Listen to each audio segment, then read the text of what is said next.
We're here to talk about Kingsbury Pond. Unfortunately, Sean can't make it tonight. They did the opioid bill in session today, and he's actually still in session debating it. He's very sorry he can't make it, but that's a crisis that we would like to get solved as soon as possible. So the way this meeting is going to go is the DEP is going to give a short presentation, and then we're going to open up for questions and answers. We only have about half an hour to 45 minutes to do this. We want to get out of here very timely, since we had to reserve the room. So please keep repetitive questions away. But here's the presentation. This is Becky and Marielle.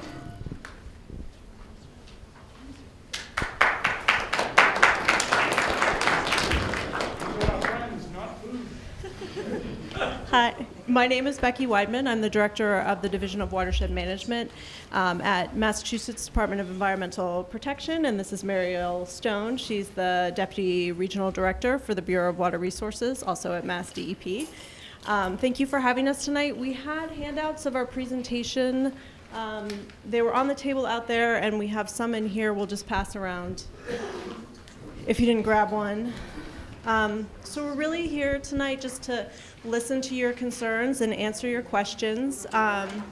We can kick off the conversation a little bit with kind of our regulatory framework and sort of our perspective on the issue. This is a really tough issue. There are definitely competing demands on this water resource. We have public health concerns for the water supply in Franklin, and I know there are. Can't hear you. It's not working. Can't even hear Is you. it? The microphone is just for recording. Oh, I'm sorry. It's not I thought the mic was for the room. It's just for the camera. Closer. I'm sorry. Can you hear me now? Am I talking loud enough? I'm sorry. I'm not a good projector. So please let me know if you can't hear me. This is a complex issue. There are a lot of various demands on this water resource. We are working to try to balance all those demands to the best that we can. We do have two communities. One is using a well close to Kingsbury Pond as a source of their drinking water. And then we have Kingsbury Pond, which I know all of you are much more familiar with than I am, which has an environmental value, it has a recreational value, and it's an important resource. So we'll just kick it off a little bit by talking about the regulatory framework that we have in place to manage these resources. We really have two programs because we have a public water supply source in question here. We have our drinking water program, which is a highly regulated program. And then we have our water management program, which is a water withdrawal program that manages water withdrawals statewide. And the Franklin wells and also Norfolk's water sources are all either registered or permitted under the Water Management Act program. I distinguish between registrations and permits because they're dealt with a little bit differently. We have regulatory authority to condition Water Management Act permits, but we do not have the same authority with registrations. And just to be clear, the well that is of concern close to Kingsbury Pond is a registered pond. Franklin does have a permit. A registered well. They do have a permit, but because this is a registered source, we do have limited ability to condition the use of that source. I say that, but Franklin has been very open to working with us to limit their pumping of that source. They have pumped that source more over the past year. Because they have other sources that they need to take offline to rehab, and they also are working on treatment for a couple of their wells to address iron and manganese issues. In addition to Franklin working through treatment issues at their facility, it has been an incredibly dry year. We are 9 inches below normal for the calendar year. So that is really significant. And we know, based on our knowledge of the pond, we know that there are seasonal fluctuations in the water level. Based on our research of the pond, it looks like the pond levels are generally higher in the March kind of spring time frame, and then they fall over the summer and into the fall. They're generally pretty low, and that obviously has been exacerbated this year, as it has in past years, primarily when we have really dry weather. So unfortunately, the dry weather, I think, is really contributing to the current state of the pond. So do you have anything you want to add at this point? So I can answer any questions right now, or I can talk a little bit more about how we manage withdrawals statewide, if that would be helpful for the conversation. That would be helpful? Okay. Yeah, so if you look at the handouts, you'll see, so the Water Management Act is the regulatory framework in which we use to regulate water withdrawals statewide. We are, as part of that act, we need to protect a variety of uses. And this first graphic on the second page shows all those uses. Drinking water, which I've already mentioned, recreation, water quality, fish and wildlife, agriculture. There's a whole suite of competing demands on our resources that this program does its best to accommodate. As I also mentioned, we have two categories of withdrawals under this program. We have registered withdrawals, and those are withdrawals that were registered in the 1981 to 1985 time period. We are in the Charles River Basin. In this basin, we have 29 registered users. And we have minimal regulatory authority to actually condition those registered users. We also have permitted users, and this program that I'm going to talk about really applies to those permitted users. So in the Charles River Basin, we have 21 of those permitted resources. Many of them are in Franklin, and many of them are also in Norfolk. So the core components of the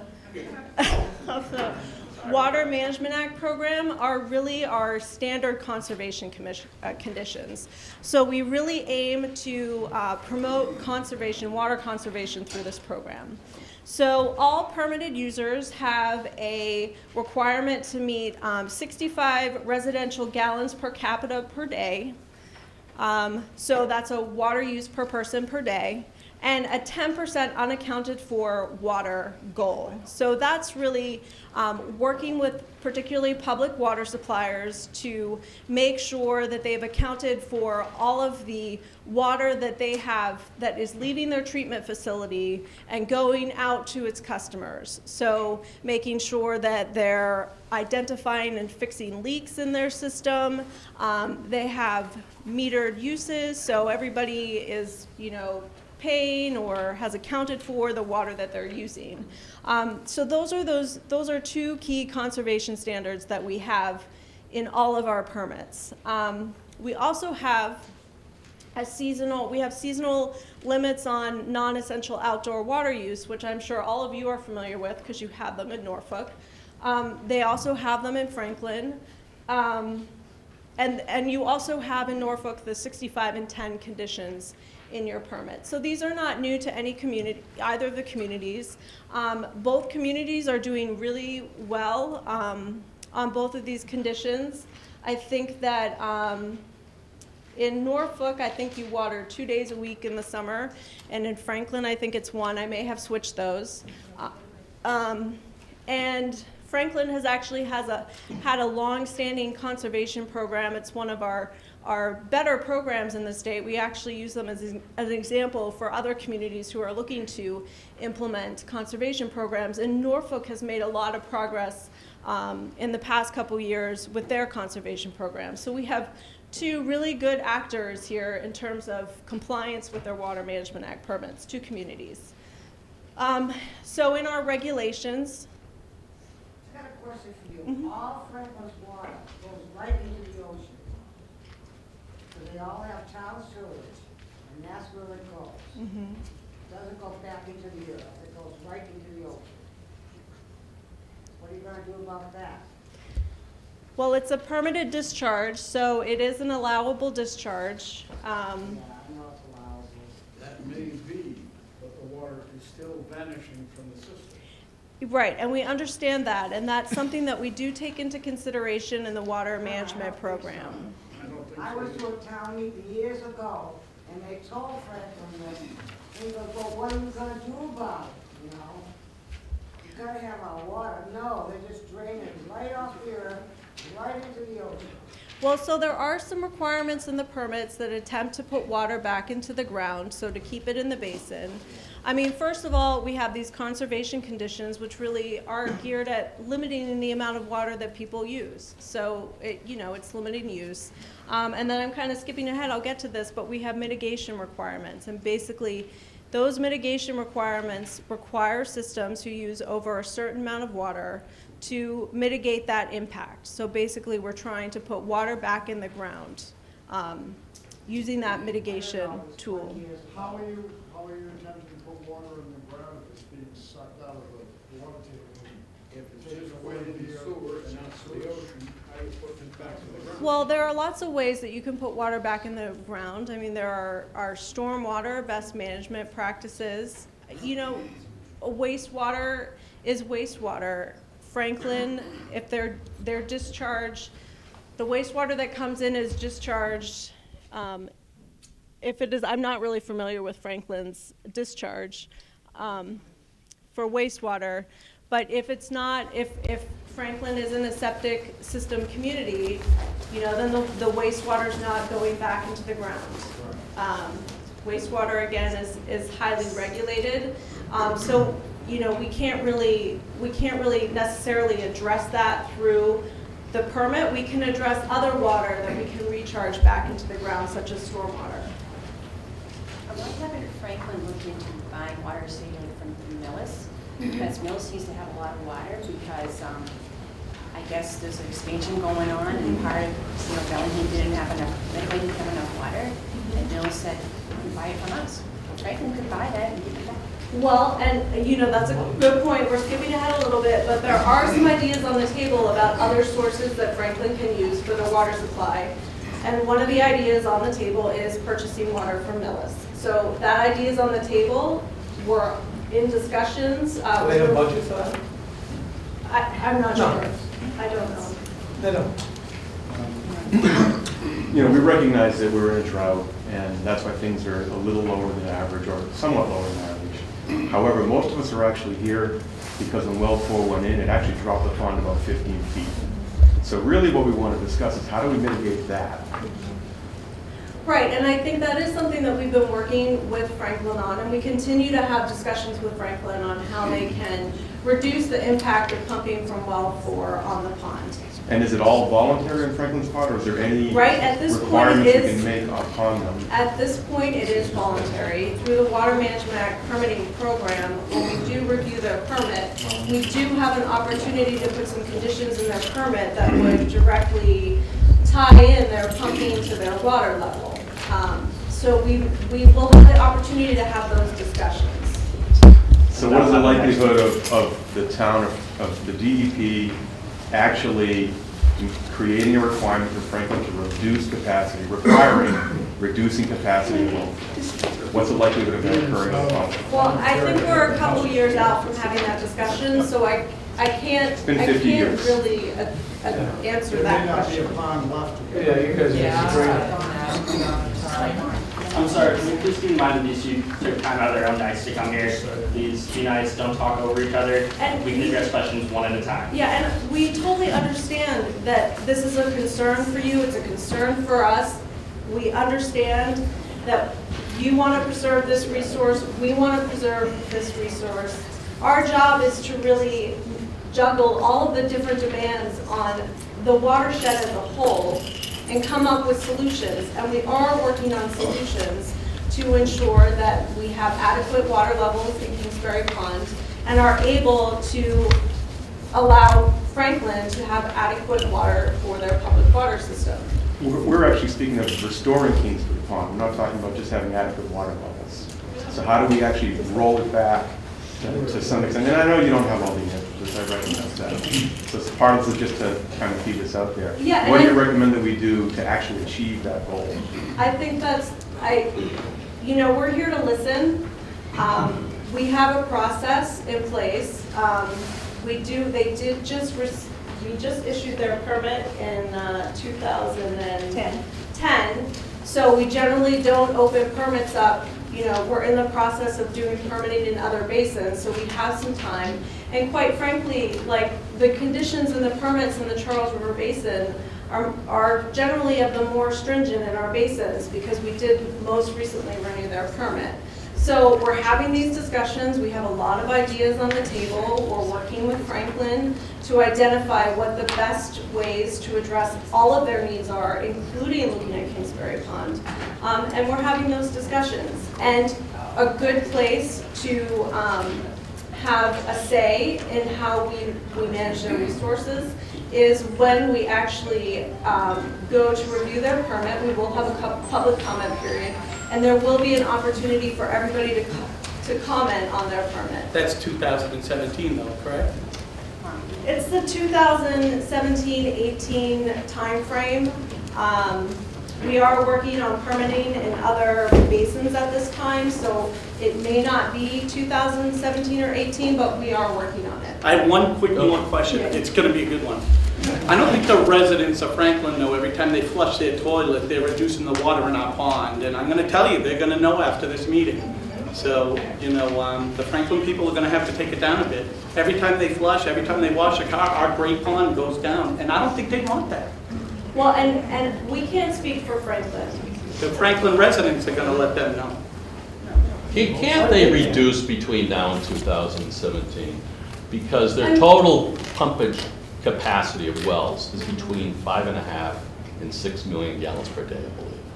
And they're allowed to use up to 3 million gallons per day. Isn't that true? I mean, and therefore, of those 12 wells, they've got so much excess capacity overall, they could scale back this well. Most water systems, all water systems for the most part, have excess capacity. That is the goal.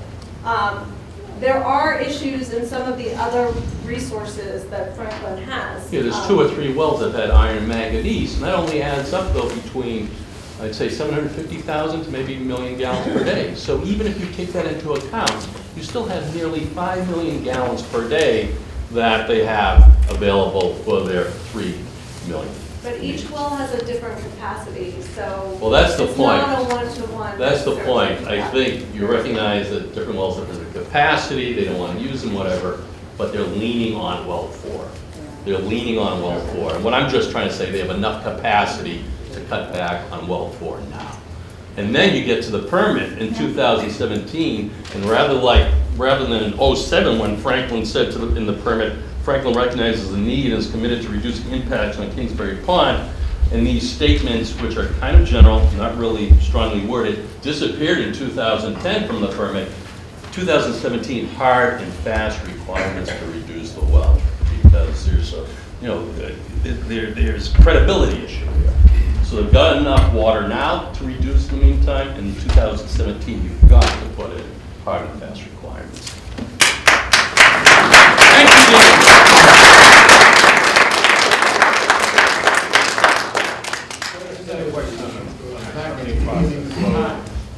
When you, and I don't, obviously you're not privy to how that works, but if the DEP is working with Franklin for a permit on the well, where is Norfolk's representation in that if we're being impacted by where the well feeds, other resources? Well, when we go to permit, when we go to review the existing permit, we look at permits on a basin-wide scale. So we would look at Franklin and Norfolk at the same time, as well as all of the other permitted users in the basin. So we do consider all permits at the same time. So everybody would be in the same room, and we would be working. We work individually with permittees, but certainly in situations like this, we try to work collectively with different permittees when there are issues on the table. Are those public meetings? We have a public comment period. Is it the, like, Norfolk Water Department, or who's the representation involved in that discussion? I am not sure. I don't have the answer for that. The senator is shared between Norfolk and Franklin, so he's generally privy to all the stuff that gets reported up to him. Senator Ross. But when you're sitting at the table, and you're going through the... It varies by community, which is why I don't have the answer to that question. I believe we kind of have a two-fisted situation when you talk about Senator Ross, because he has to be in the benefit of Franklin against Norfolk, and let's talk about the, votes. Yeah. That's kind of a conflict in our situation. It's not fair. Let's have a simple question, probably be answered relatively easily. Is there anybody from Franklin in this room, just out of curiosity? I used to live right next to the pond. Yeah, anybody from And they don't like care. the town of Franklin, or anybody? Yep. No. Well, I think that's where the discussion needs to happen, and I think there's a lot of lovely people I here. think someone was Kids. invited though from the town. They They were. don't. Yeah, just you got an issue with your neighbor, take it up with them, and I think I'd be happy to see more Franklin people, particularly from the town, represented in things, listening. Many of them don't know. I Many also of them am don't. having a meeting with 2 reps tomorrow to go over this. They, just like Sean, are stuck in that same meeting, in the same session, so they can't make it because they're still in Congress. Just another question on the permitting process. So, I don't know if this is true, but I'm relatively new, last couple of years, but I've heard that the well, when it was originally tapped, was tapped incorrectly for the type of system it is, the pressure well. I don't know if this is true, but if there was ever any ways to change how that well is tapped to provide Franklin the water it needs and the pressure into the pond so it can restore to the levels, is that something that gets discussed during the permitting process, or is there a separate process for the DEP to review causing maybe an error construction project from maybe 20, 30 years ago? I mean, I have never heard that. Yeah, that's news to me as well. Yeah, I don't know if that's true. I've heard it from multiple people just yesterday, so I don't know if it's rumor mill or if it's... Yeah, I have not heard that. There is a whole permitting process when you permit a new source, and that's through the drinking water program, which is a separate process than the water management program. So it is a very rigorous process to install a new well. And I'm not aware of any concerns with the installation of that well. But if it was, so what I'm hearing then is if it was permitted some time ago, tapped in a not optimal way for the 2 communities, it's not part of the review process to review that, how that was engineered and looking at ways to change that. It's all I think about- it's certainly something, we're here today to really just sort of take your comments back and look at Okay. some of these issues. We certainly recognize this as a very, very difficult situation. It's, there aren't any real simple answers to this as well. But that's certainly something I think we'll still look at. I mean, obviously when things were permitted back in the 60s, it's a little different in terms of how we permit things today. But I think actually some of your issues would be issues that we would review in the Water Management Act permitting process, because I think that does sound a little bit more like a withdrawal issue, more so than an issue with how the well was actually installed. I know you're not the deciding person, and you guys are just speaking on our behalf of DEP. We appreciate you coming out tonight. Can you speak up, please? So, yeah, I said thank you to them.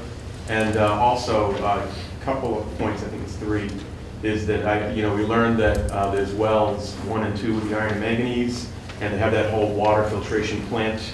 And I learned that they don't like to run that because it's more costly. So they'll actually shut that off, and they'll run well 4 at a higher capacity. So they have this excess water, they'll shut it off anyway, and then they'll run this down, and to our detriment, even though they have water available, they're harming their neighbor and the environment, etc. So there's one. Also, in the last permit, actually it's part of the permit before, we learned that the permitted rate was actually increased for wells 4 and 5. I think system-wide they were increased about 5%.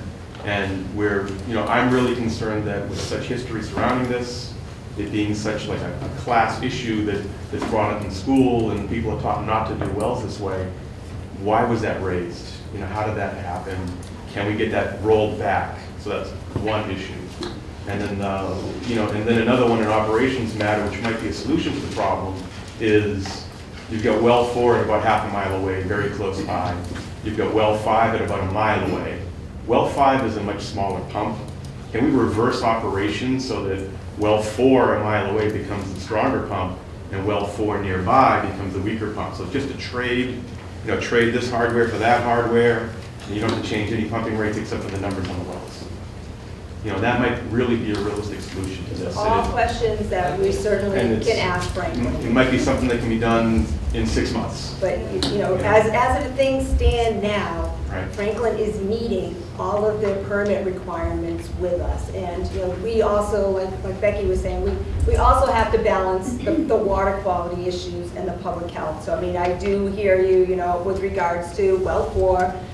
Certainly we're looking at whether or not there's something that can be done to reduce the pumping there because, again, this is a hard issue. We would like to be able to, address it, but we can't. Right, and we don't want to revisit this every 2 years. They're in compliance. They're meeting, with regards to them flushing the toilet, they're actually using like only 50, right now the state standard is 65 gallons per person in a residential household.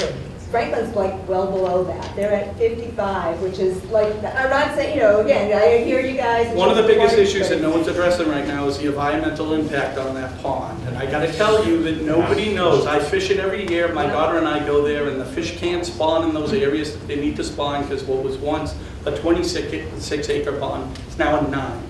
They have nowhere to go. The pond is stunted environmentally. Everyone's like, well, where's the proof? Where's the proof? Try fishing it for the last algae. Here to dispute that. Yeah, we recognize that water It is levels- catastrophic, and we might have 100% kill with the oxygen in that pond if we get any ice over 2 feet this winter. And then who's going to care? It's facing immediate eutrophication. Once it goes into a kill state, well, the algae outbalances the ability to extract oxygen. The whole pond will totally die, and it'll have. The wildlife birds aren't returning back to the pond. Anybody, tell me how different. Do you hear the frogs? Look at the big huge balls of like tadpoles and little things climbing out of the water. Immediacy to the So why don't we give situation in someone the else short a chance, term. sir? I think we have a question. You can argue about the long term, but in the short term. Does the Environmental Protection Agency become involved if ever? We're here today. We're here, we're involved. We absolutely agree and understand your concern. We have an environment that needs desperately to be protected. And that's why we're here. We're here today. You need to do your job and to protect the environment. It's begging. Forget the bureaucracy and the talking. This pond's disappearing on a daily basis. In 2017, it might be gone. Easily. And what's left there, if it's any water left, will be dead. Lifeless. I don't think you have true appreciation of what's happened here. Now, my grandparents lived on that pond, so I grew up in the late 50s and early 60s on that pond. Fishing, swimming, skating, was one of the most beautiful natural resources in this entire area. In New England, I agree. I could swim out and look down 40 feet, right down to the bottom, you could see it was so clear. That's all gone now. You're monitoring water levels, you're too late. You had to monitor water levels back in 1964. It's down at least 40 feet from there. Well, I 40 can feet. guarantee you, neither of us were at DEP. I understand that. You're in a tough spot. But you have to appreciate what's happened. That's all. And we do. I don't believe you do. First of all, I'm hearing, Franklin understands the problem, they're scaling back, but, in the last year, they're actually pumping more because they're doing something else in another part of town. If this was DuPont or some other private industry that was causing this, you would shut them down in 2 years. You'd say, you've got 2 years to straighten it out, well, that's it. This is a money problem. It's a Franklin money problem. And until you put pressure on them to take care of it, nothing is going to happen. Nothing. And no more. You give them a deadline, 5 years, 10 years down the road, that well has to be offline because it's environmentally unsafe and dangerous and hurts the environment. And that's the only solution. And no more plausible deniability by anybody. This is real now, and it's going to continue to be real. No more can people not pick up their phones. No more can people turn around and say, well, we have the right to do it. We have a lot of rights to do everything. But should you do it? When you know it's wrong, should you continue to keep doing it? And is there a dollar amount on, you know, the environment? I mean, come on, look at California. This is Massachusetts and it's Kingsbury Pond. They could get water somewhere else and not drain it. That easy.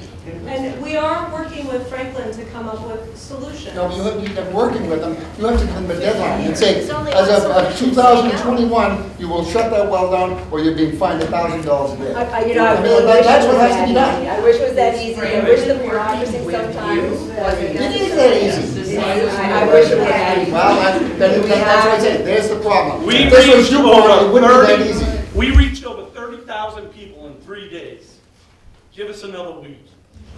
I mean, this has been going on Just for do 50 it, years. no more. 50 years that pond has been slowly 50. just going away. They were told, Franklin's been told over and over again, that you're draining the pond, and they've denied. They're just building more. They're just sucking the life on this, say, it's just environmental, it's the drought, we haven't got the rains. It's not. It's 30,000 sucking it out. people in 3 days. Do we know what happened in 2010 when the pond came back up to astronomical levels for a short period of time?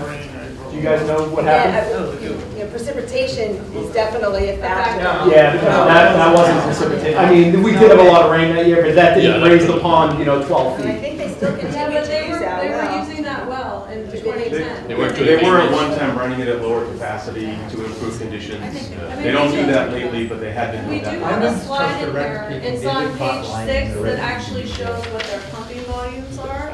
And it's been pretty consistent over the last 15 years. Who monitors their well usage to see that they're not lying in the record keep, as they have in the past? I know historically they've been pumping up to 1.25 million gallons a day and saying that they're pumping under that. They're talking about 500,000. I doubt that they're not doing at least twice that. I'm going to guess that they're probably taking out 1.25 million gallons a day, I have one more question. which they were doing during the 70s and 80s. If they stop pumping for 2 weeks, I bet you find that pond would come up 2 to 3 feet in just 2 weeks, maybe 4 to 5 feet. Yeah. Is it possible when they get these other wells online, say in the springtime, when water usage is really probably at its minimal, to shut that well down for a period of time and monitor that level of that pond? And I guarantee you, it will take very little time, that pond will start coming up like crazy. And if you look at the records, you'll find that it was out of service for about 3 or 4 months. Yes, a year. and the water level And the come up pond about went 10 up feet about in a 6 month. to 10 feet. And we're not disputing the fact that there is an impact from that well on the ponds. There Right, I'm is. saying that they're lying. But I think They're you're lying, their minimizing records it. are not, look at their records.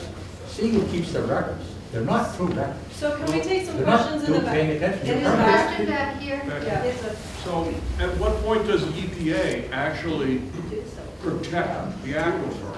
Because it's being destroyed. The upper pond's bone dry now already. It hasn't, I haven't seen water in the upper pond for years already. So when does the EPA actually protect the environment? At what point? Do you wait for you wait for the pond to dry We're up? actually the EPA's, Right. Yeah, I wish. Thank you for translating. But the point is do you wait for the pond to go the whole pond to go bone dry? Do you wait for the aquifer to dry up? At some point, you need to be responsible and do your job. I'd start looking at the records. The records.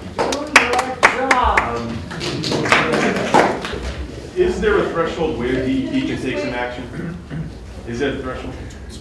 I wanted to touch back on something you said earlier at the beginning, which is that you talk about Franklin as a model of conservation, and then you talked a little bit later about how they don't flush their toilets as much as what's considered average.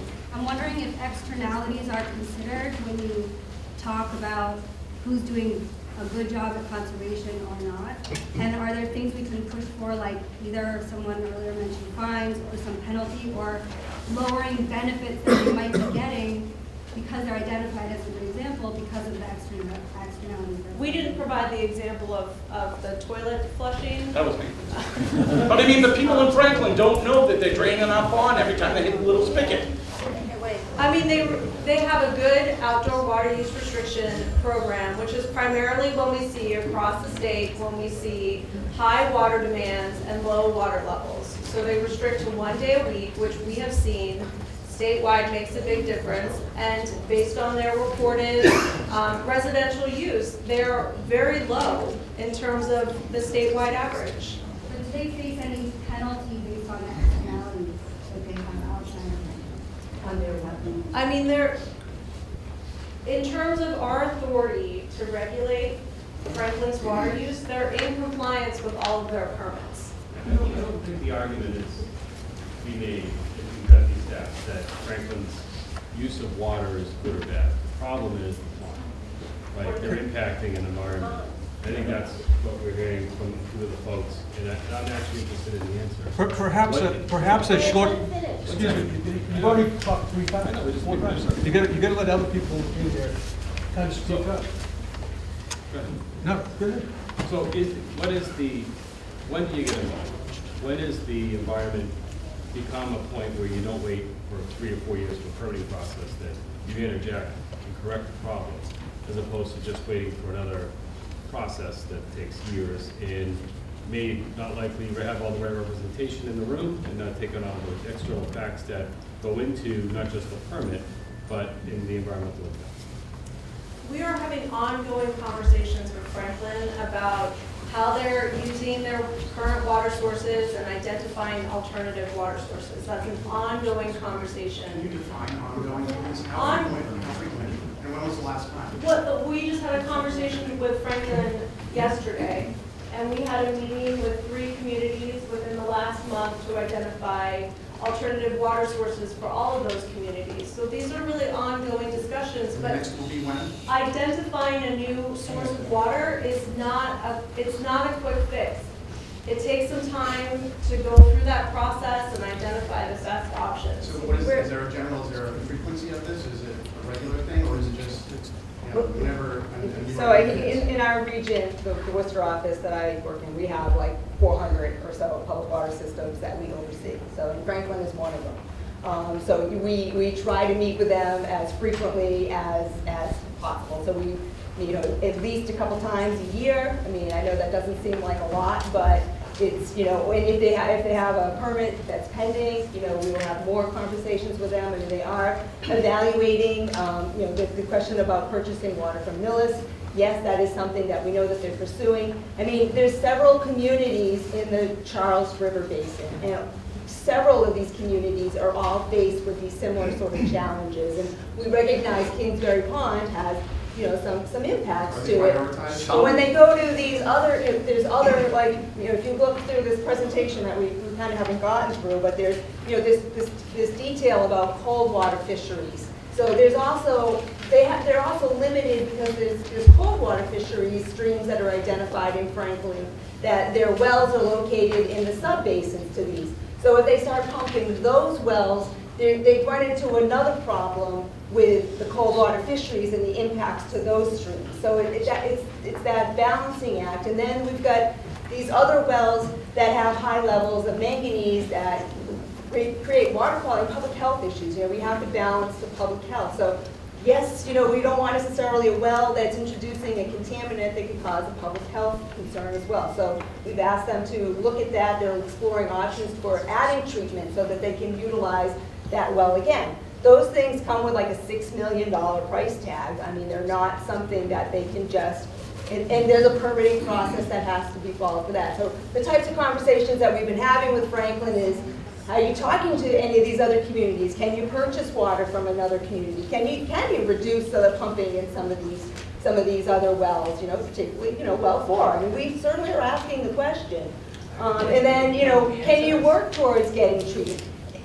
The answers are, they're evaluating, and we're at a point where the permit is in place and they're staying within the limits of the permit. We recognize that this is a concern. We ask them, and they're saying, no, they need to utilize this well. Can I jump in here because my hand is getting very fired? Well, I'm trying to offer some information to you so you have a better perspective of some of these issues. So I do want to hear your concerns. A lot of priorities, obviously, and it's a big bureaucracy, and Norfolk is not the only one on the table. And the permitting process isn't going to happen and be reopened again until 2017 or 18, if you can do it in 2017 or 18, because you have so much on your plate. So what can we do to escalate the issue? Is there a prioritization process that your departments follow that we should be aware of, that we can bump ourselves up a little bit and be front and center? Well, I think today is kind of, you know, creating sort of some. A start. Yeah. And there's no scheduled time to revisit this well issue before that time period. So do you have any recommendations on how we can do that? I mean, I think working through your legislators, which is what you're doing, which is, you know. Are you taking notes, Jake? An intern in the back doing that right now. Is a good way to keep this issue elevated and on everybody's radar. So how to respond to communities?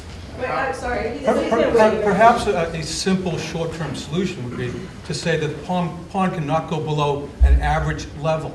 Okay, you put a monitor in, you say it needs to be at 12 acres or 15 acres that they can pump, because they have permitted, we can't stop you from pumping, but you, as a good neighbor, you should at least not pump below a certain level. I think that's a fairly reasonable request of Franklin. And if they really care about, you know, conservation and water and stuff, it's great if you're at 55 gallons, but if you add 1,000 new houses every year, it makes no difference because you're using up more water with each time they permit. We don't have control over how many houses and buildings they let in. So it's all I'm asking is, can you ask them in a very nice manner, can you set the level at 15 acres or 12 acres, something that doesn't kill the pond? Because the gentleman over here is right. If we get a deep freeze, it's going to be catastrophic. And then what? Either that or we can take this very tongue-in-cheek. What if we decide we want to bulldoze the whole thing in and put a shopping mall in there? What would the EPA do to us? They'd say, you can't put a shopping mall in there. They'd say, you have to follow EPA rules. Okay? Well, them taking all the water out is the same as us putting a shopping mall in there. We only have time for a couple more questions, so please try not to repeat any topics.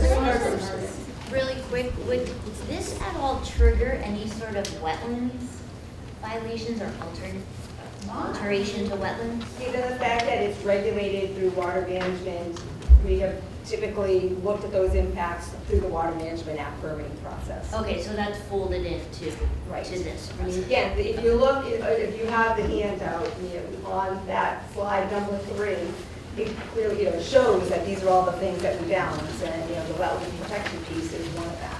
So I'm just thinking, it sounds like there's a lot of people feel kind of helpless, which in wetland permitting and regulation is done at the local level. So I'm wondering if somehow the town or something, I was just wondering if that could be an avenue for action, but if it's all folded. If you look at this tape, again, the balancing act of all of these particular interests, you know, there's multiple, you know, from fisheries interests to wildlife habitat interests, that's what the permit is intended to do, and to protect. And again, and that's the challenge. We recognize this is a difficult. In that same vein, would the DEP be willing to, at some point, initiate some sort of environmental impact study on the pond? I know that Bruce Bowden from your department has, you know, he has a lot of familiarity with this.